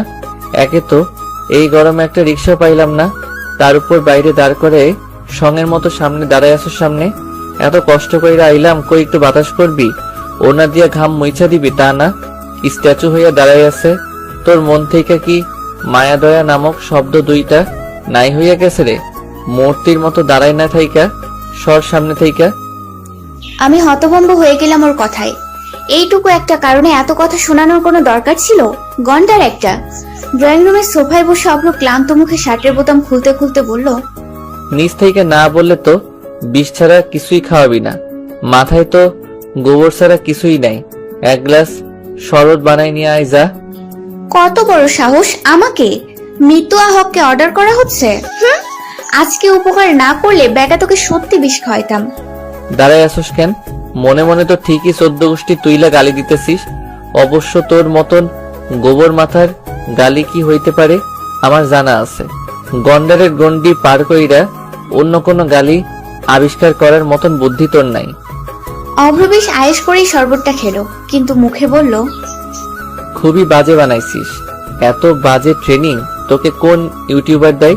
আন্টি এত বাজে শরবত বানানো কিছুতেই শিখাবে না, নেভার এভার। বলতে বলতে আমার ওড়না দিয়ে কেমন স্বাভাবিক ভঙ্গিতে মুখ মুছতে লাগলো, যেন এটা তার অধিকারের মধ্যে পড়ে। আমি কিছুই বলতে পারলাম না, বরাবরের মতোই ওর আচরণে কাবু হয়ে গেলাম আমি। অভ্র চলে গেল, সাথে রেখে গেল অজস্র প্রশ্ন। এই বিরক্তিকর মানুষটা আমায় এত নিখুঁতভাবে জানে? এই আমাকে আমার চেয়েও বেশি জানে? কি করে জানে? He is a magic man, নাকি এই ম্যাজিক শুধু মিতুর ক্ষেত্রেই? আর মাত্র 4 মাস পরেই 4র্থ বর্ষের ফাইনাল পরীক্ষা আরম্ভ হতে যাচ্ছে। সারা বছর পড়াশোনার সাথে দেখা সাক্ষাৎ না থাকলেও এই সময়ে ব্যাচের সবার মধ্যেই একটা ব্যস্ততা মুখর পরিবেশের সৃষ্টি হয়েছে। ব্যস্ততা নেই শুধু আমাদের অভ্রের মাঝে, অনেকে এই নিয়ে রীতিমতো কানাঘুষা শুরু করে দিয়েছে। ক্লাসের ফার্স্ট বয় অলিতে গলিতে ঘুরে বেড়াচ্ছে, ব্যাপারটা অনেকে হজম করতে পারছে না। এই তো গতকাল মেসেঞ্জার গ্রুপে অভ্রকে নিয়ে রীতিমতো গবেষণা শুরু হয়ে গিয়েছিল। মেসেজের টুংটাং শব্দে আমি গ্রুপে না গিয়েও থাকতে পারলাম না। ওদের গবেষণায় এক পর্যায়ে কাঙ্ক্ষিত মানুষটির আগমন ঘটলো। অভ্র গ্রুপে ঢোকা মাত্রই একে একে সকলেই সালাম দেওয়া শুরু করে দিল ওকে, যেন অভ্র নয়, আগমন ঘটেছে কোনো বিখ্যাত মনীষীর। প্রথমেই সম্মানের সহিত জাহিদ লিখলো, অভ্র ভাই, ভাই আপনার পাটা যদি একটু দিতেন। আপনার পা ধোয়া পানি খাওয়া এই মুহূর্তে কম্পালসারি হয়ে গেছে। না মানে সারা বছর টোটো কইরা ঘুরা বেড়ান, তাও একাডেমিক লাইফে আপনার এত সফলতা। আপনার সফলতার সিক্রেটটা যদি এই অধমের সাথে শেয়ার করতেন, খুব উপকৃত হতাম ভাই। অভ্রও কম না, কেমন স্বাভাবিক কণ্ঠে ভয়েস রেকর্ড দিল। শোন, তোরা আগামীকাল 10টার দিকে দেখা কর আমার সাথে। 10 মিনিটের বেশি টাইম দিতে পারবো না, বুঝলি? একবার পা ধুবো, সেই পানি একটা টাঙ্কিতে অ্যাড করবি, তারপর যতজনকে পারিস ডোনেট করে দিবি। আমার মনে কোনো হিংসে নেই, বুঝলি? আমার সামান্য পা ধোয়া পানির দ্বারা যদি তোরা উপকৃত হোস, সেটা গুরু হিসেবে আমার জন্য ভীষণ গর্বের। জাহিদ লিখলো, কিন্তু ভাই আমি তো একাই আপনার সিক্রেটটা ভোগ করতে চাই। সরি, এই মহামূল্যবান পানিও আমি শেয়ার করতে পারবো না কারোর সাথে। এক টাঙ্কি বলেন আর যাই বলেন, এই পানীয় সংরক্ষণ করে আমি আমার আগামী 14 পুরুষের সফলতা নিশ্চিত করতে চাই। এই মেসেজের রিপ্লাই সিফাত লিখলো, দোস্ত, তোর আসলে শুধু পা ধোয়া পানিতে পোষাবে না রে। ধোয়া পানিতে সাদার স্কিন কেয়ার প্রোডাক্ট অ্যাড করতে পারিস। এই মেসেজে সাদিয়ার ইনগ্রিডিয়েন্ট দেখা গেল। বাকিরা মনে মনে হাহা রিয়েক্ট দিলেও সেটা বাস্তবে প্রকাশ করলো না। সিফাত, তুমি কি আমাকে কোনোভাবে অপমান করছো? না মানে একদিন জাহিদকে দিয়ে অনলাইনের প্রোডাক্টগুলো আনিয়েছি বলে তুমি কি ভাবছো সবসময় জাহিদ আমাকে এগুলো কিনে দেয়? শুনো, আমার পাপার টাকা পয়সার কোনো অভাব নেই যে বয়ফ্রেন্ডকে দিয়ে সবসময় সব কেনাবো। জাহিদ লিখলো, বাবু, ও আসলে এটা মিন করে নাই, তুমি রাগ করো না প্লিজ। জাহিদের এই মেসেজে এবার গণহারে সকলে ওকে পছানোর একটা সুযোগ পেয়ে গেল। সকলের জবাব পাল্টা জবাবে রীতিমতো গ্রুপে 3য় বিশ্বযুদ্ধ আরম্ভ হয়ে গেল। বিরক্ত হয়ে বেরিয়ে পড়লাম আমি। পরদিন বিকেলে আমি আর মেঘা মানিক মামার ফুচকার স্টলে বসে ফুচকা খাচ্ছি। খাওয়া শেষ করে পুনরায় বাসায় যাওয়ার জন্য রওনা হতেই গলির দোকানে অভ্রকে চোখে পড়লো। অভ্র পেছন ফিরে দাঁড়িয়ে, সাথে ফারদিন। আমি বারণ করার সত্ত্বেও মেঘা ঢ্যাং ঢ্যাঙে ওদের সামনে গিয়ে দাঁড়িয়ে অভ্র করে ডেকে উঠলো, দোস্ত কেমন আছিস? মেঘার ডাকে অভ্র আটকে উঠলো। হকচকিত হওয়ার ন্যায় পেছন ফিরে তাকালো, আরো হতভম্ব হলো সাথে আমাকে দেখতে পেয়ে। ফারদিনের অবস্থা তখন রীতিমতো ছেড়ে দেমা কেঁদে বাঁচি টাইপ। আমি তখনও বিষয়টা ধরতে পারিনি ঠিক মতো। আমাদের দেখা মাত্রই অভ্র ধোয়া ওঠা সিগারেটটা হাতের মুঠোয় নিয়ে নিল। ব্যাপারটা নজরে আসা মাত্রই আমার চোখ কপালে উঠে যাওয়ার উপক্রম। আমি কঠিন গলায় জিজ্ঞেস করলাম, তুই সিগারেট খাস অভ্র? অভ্র কোনো জবাব দিল না। কিছুক্ষণ চুপ থেকে জোরপূর্বক হাসার চেষ্টা করে অবাক হওয়ার ভান করে বলল, বলিস কি, আমি আর সিগারেট? ইম্পসিবল। সিগারেট দেখলেই তো আমি 100 হাত দূরে থাকি। সিগারেট কি কোনো মানুষ খায় রে ফারদিন? ফারদিনের দিকে চেয়ে, এসব তো গরু ছাগলেরা খায়।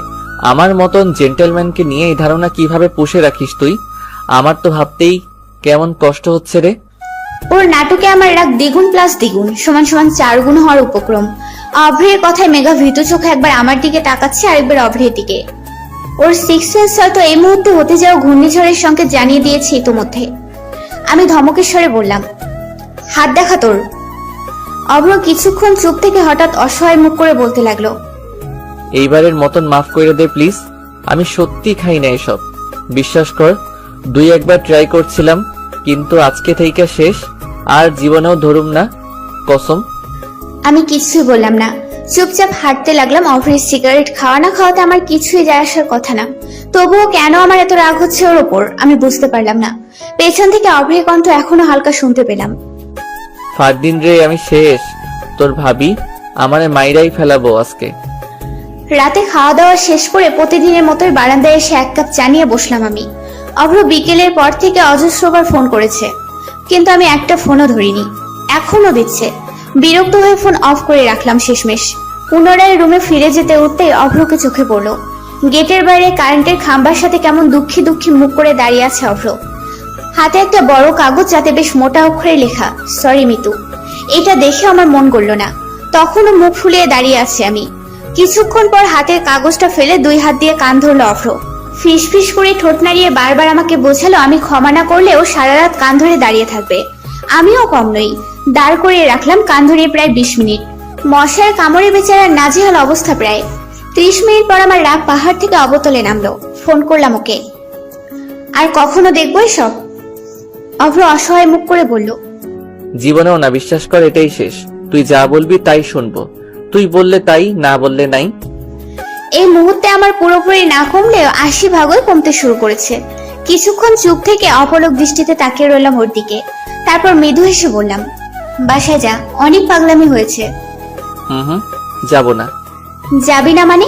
কেউ দেখলে উল্টাপাল্টা মনে করবে অভ্র, বাসায় যা। নিচে একবার, না হয় সত্যি যাব না। অভ্রের একবার কিছু করবে বলে মনে হলেও সেটাই করে। ওর জেদ সম্পর্কে আমি বেশ ভালো করে অবগত। যেতে বলছি মানে আমি না গেলেও সত্যি সত্যি হয়তো সারা রাত বাসার সামনেই দাঁড়িয়ে থাকবে। তাই এই পাগলের হাত থেকে নিস্তার পাওয়ার জন্য আমাকে নিচে নামতেই হলো। চোরের মতো নিঃশব্দে গেট খুলে বের হলাম আমি।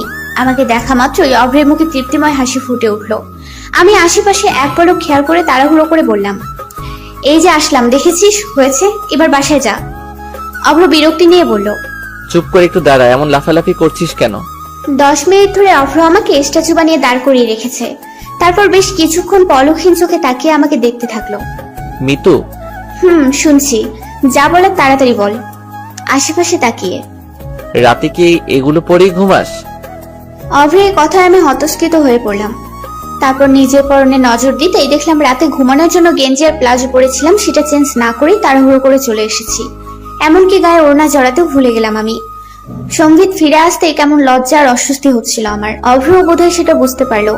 আমার অস্বস্তি আর না বাড়িয়ে ঠোঁটে রহস্যময় হাসি ঝুলে প্যান্টের পকেটে হাত ঢুকিয়ে হাঁটতে হাঁটতে বলল, বাসায় যা। বিছানায় শুয়ে এপাশ ওপাশ করতে লাগলাম আমি। কিছুতেই ঘুম আসছে না আমার। ফোনটা অন করতেই নোটিফিকেশনের টুংটাং আওয়াজ।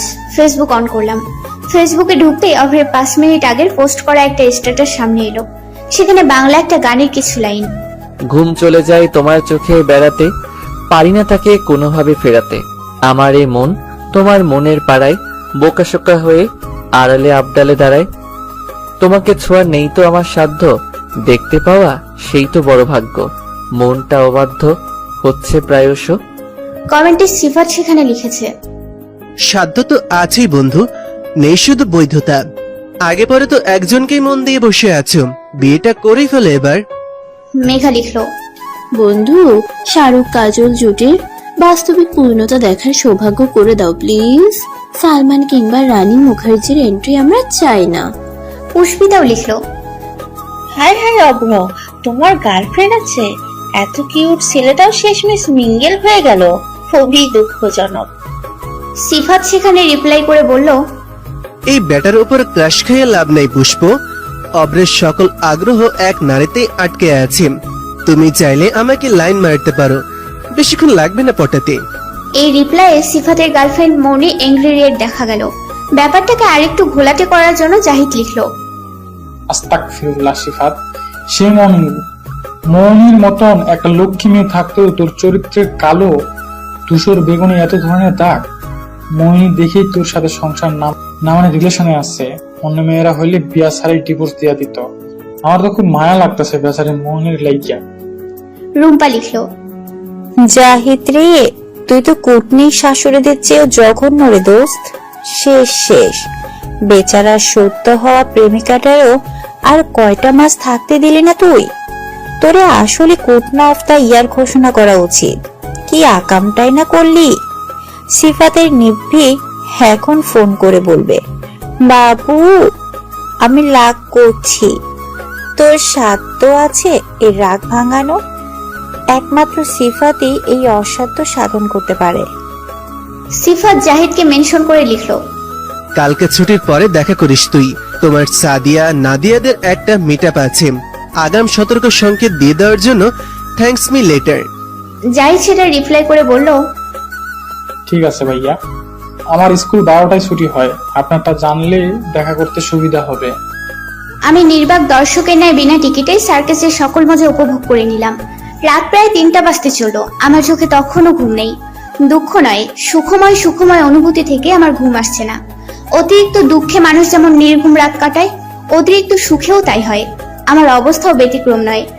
এক শ্যামবর্ণ পুরুষ আমার ঘুম হরণ করেছে। আমার মনে হচ্ছে কোথাও যেন একটা ছায়া রয়েছে, যে ছায়া আমায় প্রকাশ্যে গোপনে সকল প্রতিকূল পরিস্থিতি থেকে রক্ষা করছে। সে আমায় কেবল এবং কেবলই প্রশান্তি দিয়ে যায়, বিনিময়ে গ্রহণ করে অবহেলা। একটা ভালো রাখার মানুষ, যার সকল কৌতূহল শুধু মৃত্যুকে ঘিরেই, যার পলকহীন তাকিয়ে থাকা তার শ্যামবর্ণ মুখ আমায় এক দ্বন্দ্বও ঠিক থাকতে দিচ্ছে না। আমি চোখ বন্ধ করলাম, সাথে সাথে চোখ থেকে এক ফোঁটা পানি গড়িয়ে পড়লো আমার। এই অশ্রুতেও কেমন তৃপ্তি খুঁজে পেলাম আমি, অভ্রময় তৃপ্তি। পৃথিবীর সকল অনাকাঙ্ক্ষিত ঘটনাবলীর মধ্যে একটি হচ্ছে আগামী পরশু পুষ্পিতার বিয়ে। হুট করে পুষ্পের বিয়ের সিদ্ধান্ত নেয়া নিয়ে প্রথমে আমরা বেশ অবাক হয়েছিলাম। তাও নাকি পারিবারিক না, সোজা প্রেমের বিয়ে। গত 4 মাস ধরে প্রেম, তারপর বছর না ঘুরতেই বিয়ে। পুষ্পের জীবনে এটাই প্রথম প্রেম, অথচ এর আগে কখনো প্রেম না করেও শত শত পুরুষকে বিচ্ছেদের যন্ত্রণা দিয়ে বিয়ের পিড়িতে বসতে যাচ্ছে পুষ্প। ছেলে হলে আমিও হয়তো অনেকটা দুঃখ পেতাম। সুদর্শন পুরুষদের বিয়ে মানুষ যত সহজে মেনে নিতে পারে, সুন্দরী নারীদের বেলায় ঠিক তার উল্টো। ওর বিয়ে নিয়ে বন্ধু মহলে রীতিমতো আলোচনা সমালোচনা শুরু হয়ে গিয়েছে। সকলের একই প্রশ্ন, হাউ ইজ দ্যাট পসিবল পুষ্প? পুষ্প আমাদের ব্যাচের সবচেয়ে সুন্দরী রমণী। ইউনিভার্সিটি লাইফের শুরু থেকেই পুষ্পকে নিয়ে সিনিয়র জুনিয়র সকল ব্যাচের ছেলেদের আগ্রহ ছিল চোখে পড়ার মতো। কিন্তু পড়াশোনা ছাড়া এই মেয়ে কখনো কোনো কিছু নিয়ে মাতামাতি করতে দেখা যায়নি। অভ্র ছাড়া পুষ্প কোনো ছেলেকেই তেমন পছন্দ করতো না। বন্ধু মহলের মধ্যে 2-1 পুষ্পকে প্রেমের প্রস্তাব দিয়েছিল, তার মধ্যে সিফাত ছিল সবচাইতে লয়াল। বেচারা নিজের গার্লফ্রেন্ড থাকা সত্ত্বেও প্রেমবিহীন এই অদৃশ্য বিচ্ছেদ কিছুতেই মেনে নিতে পারছে না। লোকলজ্জার ভয়ে ঠিকমতো সেটা প্রকাশও করতে পারছে না। বিয়েটা খুব বেশি ধুমধাম করে না হলেও পুষ্পের আব্বু আম্মু আমাদের সব ফ্রেন্ডসদেরকেই দাওয়াত করেছে। হঠাৎ বিয়ের দাওয়াতে সবাই অপ্রস্তুত হয়ে পড়েছিলাম। পুষ্পের হবু বর কিছুদিনের মধ্যে আমেরিকা ব্যাক করছে, যার কারণে এত তাড়াহুড়োর মধ্যে সবকিছু করতে হয়েছে আঙ্কেল আন্টিকে। পুষ্পের অনার্স শেষ হওয়ার পরেই নাকি আয়োজন করে আবার অনুষ্ঠান করবেন। তার আগ পর্যন্ত পুষ্প বাপের বাড়িতেই থাকবে। এত কম সময়ের মধ্যে আমরা ফ্রেন্ডসরা তেমন কোনো প্রিপারেশনই নিতে পারিনি। তাড়াহুড়োর মধ্যেই যা কেনাকাটা করেছি, বিয়েটা সিলেটে পুষ্পের দাদার বাড়িতেই হয়ে যাচ্ছে। এই নিয়ে এক একজন ব্যাপক উত্তেজিত। প্রথম দিকে কারোরই আগ্রহ ছিল না এমন সাদামাটা বিয়েতে অ্যাটেন্ড করার, কিন্তু সিলেটের নাম শোনা মাত্রই এই সাদামাটা বিয়েটাও সকলের চোখে লাল নীল দেখালো। বেচারা সিফাতও বিচ্ছেদের দুঃখ ভুলে নাচতে নাচতে ব্যাগ প্যাক করা শুরু করে দিল। আমাদের ঢাকা টু সিলেট ট্রেনের যাত্রা, সময় আজ দুপুর 2:55। সবাইকে 2:20-এর মধ্যে ঢাকা বিমানবন্দর রেলওয়ে স্টেশনে উপস্থিত থাকতে বলে দিয়েছে অফ্রো। আমরা সকলেই সময় মতো পৌঁছে যাই। বন্ধু মহলের সকলকে নিয়ে এটাই আমাদের প্রথম ভ্রমণ, তাই সকলের চোখে মুখে এ নিয়ে ব্যাপক উত্তেজনা বিরাজ করছে। আমরা সবাই সঠিক সময় স্টেশনে পৌঁছালেও সিফাতকে তখনও আসতে দেখা গেল না। অপর কিছুক্ষণ পরপর ফোন করছে ওকে, রিং হলেও অপর প্রান্ত থেকে রিসিভ হচ্ছে না। 2:40 বাজতে চলল, সিফাত এলো না। মুখে প্রকাশ না করলেও মনে মনে আমরা সকলেই এবার উদ্বিগ্ন হয়ে পড়লাম। সিফাত না এলে আমরা আদৌ সিলেটে যাচ্ছি কিনা তা নিয়ে প্রশ্ন উঠল। আর অল্প কিছুক্ষণ সময় আছে, তার মধ্যে সিফাত না এলে আমরাও সিলেটে যাচ্ছি না বলেই সিদ্ধান্ত নিলাম। সকলের মনের মধ্যে বিরাজ করা টান টান উত্তেজনা যেন মুহূর্তেই মাটিতে লুটিয়ে পড়তে লাগলো। আমরা হতাশ মুখে দাঁড়িয়ে রইলাম।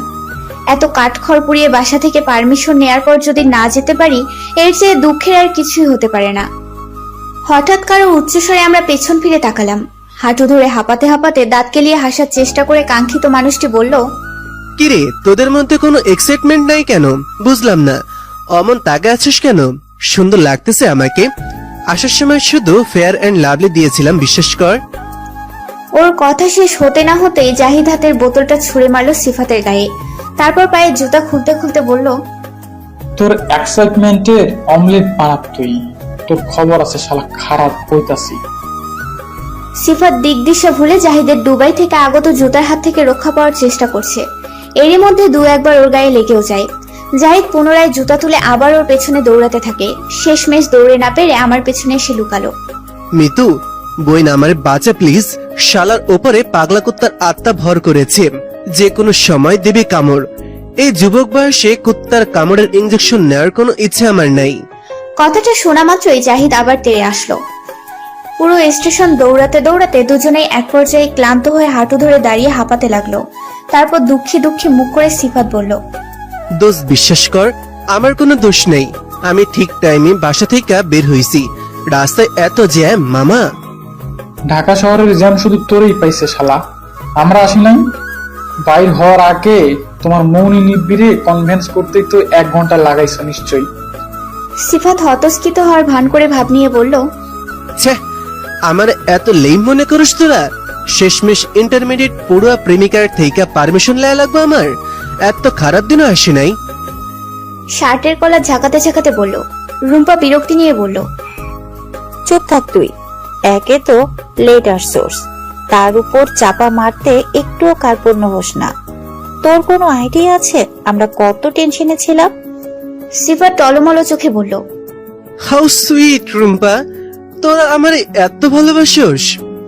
চোখের পানি মোছার ন্যায় নাটক করে বলল, এদিকে আয়, তোর একটা চুমা দিই দোস্ত। তোর টেনশন একটু রিলিজ করা দরকার এখন। বলেই রুম্পার কাছে আসতে নিতেই রুম্পা ওর হাতের পানির বোতলটা ওর দিকে ছুঁড়ে মেরে পেছাতে পেছাতে বলতে লাগলো, ওই হারামি দূরে থাক। কিরে তোরা ওরে আটকা একটু। ওই অপ্র ভাই বাচ্চা, এই মহিষের হাত থেকে। ট্রেন চলছে। বিকেল প্রায় 5টা বাজতে চলো। ট্রেনের বাইরে এখন ঝিরিঝিরি বৃষ্টি পড়তে দেখা যাচ্ছে। আমরা আমাদের সিটগুলো পাশাপাশি বুক করেছি বলে সকলে দ্রুত একে অপরের থেকে খুব বেশি না। এই সুন্দর ওয়েদার, সুন্দর দিনটাকে আরো উপভোগ করে তোলার জন্য আমরা সকলে মিলে গান গাওয়ার সিদ্ধান্ত নিলাম। আমি ট্রেনের জানালাগুলো খুলে দিলাম। প্রথমে সিফাত শুরু করলো, তারপর 2-1 লাইন গাওয়ার পরে আমিও সুর মেলালাম। আমার মনের কোণের বাইরে, আমার মনের কোণের বাইরে আমি জানালাম খুলে ক্ষণে ক্ষণে চাই রে। আমার মনের কোণের বাইরে, আমার মনের কোণের বাইরে কোন অনেক দূরে উদাস সুরে, কোন অনেক দূরে উদাস সুরে আভাস যে কার পাইরে। গানের তালে তালে হেলে দুলে অন্যান্য যাত্রীদের মধ্যে কেউ কেউ হাততালি দিচ্ছে, কেউ বা মুখ দিয়ে শীষ বাজানো নেয় বাঁশির সুর তুলতে লাগলো। আমাদের বগির সব যাত্রীরাই ততক্ষণে আমাদের সাথে সুর মিলিয়ে গাইতে শুরু করলো। ছোট ছোট বাচ্চারা কেবিন থেকে উঠে হাত পা নাচিয়ে নাচতে শুরু করলো। কিছু মধ্যবয়স্ক লোকদের আমরা উঠে নিজেদের সাথে বসার জন্য জায়গা করে দিলাম। এত আকর্ষণীয় দিন আমার জীবনে এটাই প্রথম। আমার মনে হলো এই পথ শেষ না হলেই বোধহয় ভালো হয়। এই মুহূর্তে এই যাত্রার সমাপ্তি না ঘটুক আজ। দোস্ত, আমার না কেমন কেমন লাগছে মামা। বুকটায় হাত দিয়ে দেখ অভ্র, মনে হইতাছে কেউ হাতুড়ি আর ইট নিয়ে বুকের মধ্যে বাড়াবাড়ি করতেছে। কারোর কাছ থেকে সারা শব্দ না পেয়ে পুনরায়, কেমনে পারলো পুষ্প এটা করতে? আমার মধ্যে কি কমতি আছে তোরাই ক। সিফাতের কথায় যেন আমরা আকাশ থেকে পড়লাম। জাহিদ সঙ্গে সঙ্গে ফোনের ক্যামেরা অন করে সিফাতের দিকে তাক করে বলল, বন্ধু, যে বিরহ গান একটু আগে শোনাইলা, ওইটা একটু রিপিট করো প্লিজ। আমরা চাই না তোমার অস্কার ডিজার্ভ করা গান মৌনি কোনোভাবে মিস করো। রুম্পা বিজ্ঞান নাই বলল, এই তুই এত হিপোক্রিট কবে থেকে হলি রে? সিলেটের নাম শুনে গত রাত থেকে সবার চেয়ে বেশি তুই লাফালি। ইভেন আমরা 3টা মেয়ে যতগুলো না জামা কাপড় নিয়েছি তার চেয়ে বেশি নিয়েছিস তুই। এখনো তোর ব্যাগ খাটলে আগামী 1 মাসের শার্ট প্যান্ট পাওয়া যাবে। তোর আনন্দ দেখে আমাদের মনে হয়েছিল বিয়েটা পুষ্পিতার না তোর। এরই মধ্যে তোর কি হলো আবার? সিফাত অভিমানী মুখ করে বলল, এই তোরা এত নিষ্ঠুর কেন? কই কষ্ট পাইতাছি গলায় গলায় ধইরা সান্ত্বনা দিবি তা না? পুনরায় আমার মতন একটা ভালো মানুষের বন্ধু হিসেবে পাইয়া তোকে দৈনিক কৃতজ্ঞতা স্বরূপ 2 রাকাত নফল নামাজ পড়া উচিত। কথা শেষ হওয়ার আগে সিফাতের গালে সিঙ্গাম মার্কা একটা চড় বসে গেল। সিফাত বিস্মিত নয়নে গালে হাত দিয়ে হা করে তাকিয়ে আছে। আমরাও একইভাবে বিস্ময় নিয়ে অভ্রের দিকে তাকিয়ে রইলাম, কিন্তু মেঘা একটুও বিস্মিত হলো না। ও হাসতে হাসতে মাটিতে লুটিয়ে পড়ার ন্যায় বলল, পারফেক্ট। ওর কথাই সিফাত আরো কাদো কাদো হয়ে বলল, ওই যা, আমি খেলমই না তোকে লাগে, সর। বলেই কেবিন থেকে উঠে যেতে নিতেই অভ্র ওর শার্টে ধরে হ্যাচকা টান মেরে আবার বসিয়ে দিল। তারপর একটা কোল্ড ড্রিঙ্কস এর বোতল হাতে ধরিয়ে দিয়ে বলল, 5 মিনিট মুখটা অফ রাখ। সিফাত খুশি হয়ে টলমলো চোখে তাকিয়ে বোতলের মুখটা খুলতে খুলতে বলল, হাউ সুইট অব্র, তুই এত ভালো কেন? আমি আর রুম্পা একে অপরের মুখ তাকাতাকি করতে লাগলাম। পৃথিবীর সকল অদ্ভুত প্রাণীদের মধ্যে সিফাতকে শ্রেষ্ঠ উপাধি দিতে আমাদের আর গবেষণা করতে হলো না। খাওয়া দাওয়া হাসি আড্ডায় কখন যে সন্ধ্যা নেমে এলো টেরি পেলাম না। আনন্দে অতিবাহিত করার সময়গুলো হয়তো এমনই হয়। এই মুহূর্তটাকে আমার জীবনের সবচেয়ে সুন্দর মুহূর্তগুলো একটি বলে মনে হচ্ছে। মনে মনে চাইতে লাগলাম আজকের এই দিন, এই মুহূর্ত সময়ের একটা নির্দিষ্ট কাটায় আটকে যাক, তারপর নষ্ট হয়ে যাক সেই 90 দশকের দেয়ালঘড়ি, হয়ে যাক কিছু অনিয়ম। কিন্তু তাকে আদৌ হতে পারে? পারে না। প্রকৃতিকে এই অনিয়ম করতে প্রস্তুত? কোনোভাবেই না। প্রকৃতি কখনো নির্দিষ্ট করার প্রয়োজনে নিজের নিয়মের ঊর্ধ্বে যেতে রাজি নয়। তাই আমাদের এই প্রকৃতি আর পরিস্থিতির সাথে নিজেদের মানিয়ে নিতে হয়। প্রকৃতি কখনোই আমাদের সাথে মানিয়ে নেবে না। নির্দিষ্ট কোনো ভালো লাগার ঋতু যেমন 12 মাস থেমে থাকে না, পরিস্থিতি, মানুষ, মুহূর্তও তেমনই। আজকের এই দিনে এই মুহূর্ত হয়তো আর কখনোই ফিরে আসবে না। এই নিদারুণ নিষ্ঠুর সত্যটাই আমাদের মেনে নিতে কষ্ট হয়। রাত প্রায় 9টা। নিয়ম অনুযায়ী যে কোনো যানবাহনে চলাকালীন সময় আমার ঘুমাতে হবেই। সেই নিয়মের ব্যতিক্রম আজও হলো না। আড্ডা দিতে দিতে কখন যে ঘুমিয়ে পড়লাম খেয়ালই হলো না। সিফাতের ডাকে কোনো রকমে চোখ মিলে তাকালাম আমি। দোস্ত আইসা পড়ছি, ওঠ, নাম তৈব। ভালো করে চোখ মেলতেই নিজেকে আবিষ্কার করলাম অভ্রের বুকে। অভ্র সিটে হেলান দিয়ে ঘুমিয়ে। আমার গায়ের উপর অভ্রের জ্যাকেট দেখতে পেয়ে অবাক হলাম কিছুটা। প্রশ্নসূচক দৃষ্টিতে মেঘার দিকে তাকাতে ও বলল, ঠান্ডায় কাঁপাকাঁপি করছিলি তুই। অব্র ওর জ্যাকেটটা খুলে তোর গায়ে জড়িয়ে দিয়েছে যাতে তোর ঠান্ডা না লাগে। অভ্র এখনো ঘুমিয়ে। ওর ঘুমন্ত চেহারাটা কি নিষ্পাপ দেখালো আমার চোখে। কেমন আদুরে একটা মুখ। আমার ইচ্ছে হলো ওর মুখটা ছুঁয়ে দেখতে। মায়াবী চেহারায় খোঁচা খোঁচা দাড়িগুলো আমাকে চুম্বকের ন্যায় টানতে লাগলো। খুব ইচ্ছে হলো ওর শ্যামবর্ণ গালে অজস্র চুমু এঁকে দিতে, কিন্তু নিজের এই ইচ্ছেটা বাস্তবায়ন করার আগে অভ্রের ঘুমটা ভেঙে গেল। চোখ মেলে ঘড়িতে চোখ বুলিয়ে তাড়াহুড়ো করে ব্যাগ হাতে নিয়ে বলল, শিট, 9টা বেজে গেছে। কি রে, ডাকলি না আমাকে? আমি নিচু স্বরে বললাম, তোর ঘুম ভাঙতে ইচ্ছে হয়নি। আমার আদুরে উত্তরটা বোধহয় মহিষটার হজম হলো না। অভ্রবীজ ধমকের স্বরে বলল, ঘুম না ভাঙালে কোলে করে নিতি আমাকে? আজব কথাবার্তা কিভাবে বলতে হয় এটাও শিখিস নাই? আমি বুঝে গেলাম এই গরুর সাথে কোনোভাবেই আমার মতো সভ্যমের বনিবনা হবে না। আমাকে গরম চোখে তাকিয়ে থাকতে দেখে অভ্র বলল, রাক্ষসীর মতো তাকায় আসোস কেন? আবার খাইয়া ফেলবি? তারপর হঠাৎ রূপ বদল করে মুখে দুষ্ট হাসি ঝুলিয়ে পুনরায় বলল, ওসব হলে পরে হবে। এমন দুষ্টু দুষ্টু চিন্তা এখন ভুলেও মাথায় আনবি না মিতু। আমি যথেষ্ট লেভেলের গুড বয়। বৈধতা ছাড়া এসব কিছুতেই হচ্ছে না আমাকে দিয়ে। So don't expect such things right now baby. আলতো করে আমার গাল টেনে দিয়ে। ওর কথায় আমি যেন আকাশ থেকে পড়লাম। এইটুকু একটা কথায় আকাশ বাতাস লজিক শুনিয়ে দেওয়ার কোনো অর্থ খুঁজে পেলাম না আমি। মনে মনে শয়তানটাকে ধাক্কা দিয়ে 4-5 বার ট্রেন থেকে ফেলে দিলাম। একটু আগের হওয়া অনুভূতি নিয়ে নিজেই নিজেকে গালি দিতে লাগলাম মনে মনে। অসভ্য ছেলে একটা। যেহেতু পুষ্পদের দাদা বাড়িতে পৌঁছতে পৌঁছতে আমাদের প্রায় রাত হয়ে গিয়েছিল, তাই আন্টি আমাদের যাওয়ার সাথে সাথেই ডিনারে বসিয়ে দেয়। কোনো রকমে তাড়াহুড়ো করে খাওয়া দাওয়া শেষ করলাম আমরা। তারপর মেঘা, রুম্পা আর আমি পুষ্পের বিছানাতেই শুয়ে পড়লাম। অভ্রদেরও ঘুমানোর জন্য আলাদা রুম দেওয়া হয়েছে। ওরাও ক্লান্ত শরীর নিয়ে যে যার মতন রাতে ঘুমিয়ে পড়েছে। ভোর 5টা বাজে হয়েছে আর চেঁচামেচিতে আমাদের ঘুম ভেঙে গেল। পুষ্পদের দাদার বাড়িটা সিলেটের গ্রামাঞ্চলে হওয়ার কারণে এখানে সংস্কৃতি অতটা আধুনিক নয়। শুনেছি পুষ্পের দাদা এই গ্রামের চেয়ারম্যান। এখানে ওদের দাপটটাও নাকি অনেক, তাই আমাদের নিরাপত্তা নিয়েও অতটা উদ্বিগ্ন হতে হলো না। ঘুম থেকে উঠে আমি আর মেঘা বাড়িটা ভালোভাবে ঘুরে দেখার জন্য বেরিয়ে পড়লাম। বিশাল যৌথ পরিবার নিয়ে বসবাসের জন্য 4তলা বাড়িটিতে কক্ষের সংখ্যা অগণিত। বাড়িটা অন্ততপক্ষে 20-30 বছর পুরনো বলে মনে হয়েছে। সিঁড়ির ডিজাইনগুলো অনাধুনিক সময়ের বলে বোঝা গেল। বাড়ির বাইরে পশ্চিমের দিকে সিঁড়ির অবস্থান, অর্থাৎ যে কোনো ফ্লোর থেকে ছাদে যাওয়ার সময় অন্যান্য ফ্লোরের লোকজন সহজেই তাদের দেখতে পারে। সিঁড়ি দিয়ে উঠতে উঠতে বাড়ির প্রতিটা ফ্লোরেই ঘুরে ঘুরে দেখতে লাগলাম আমরা। তারপর ছাদের দরজার কাছাকাছি আসতেই আমরা আরো চমকিত হলাম।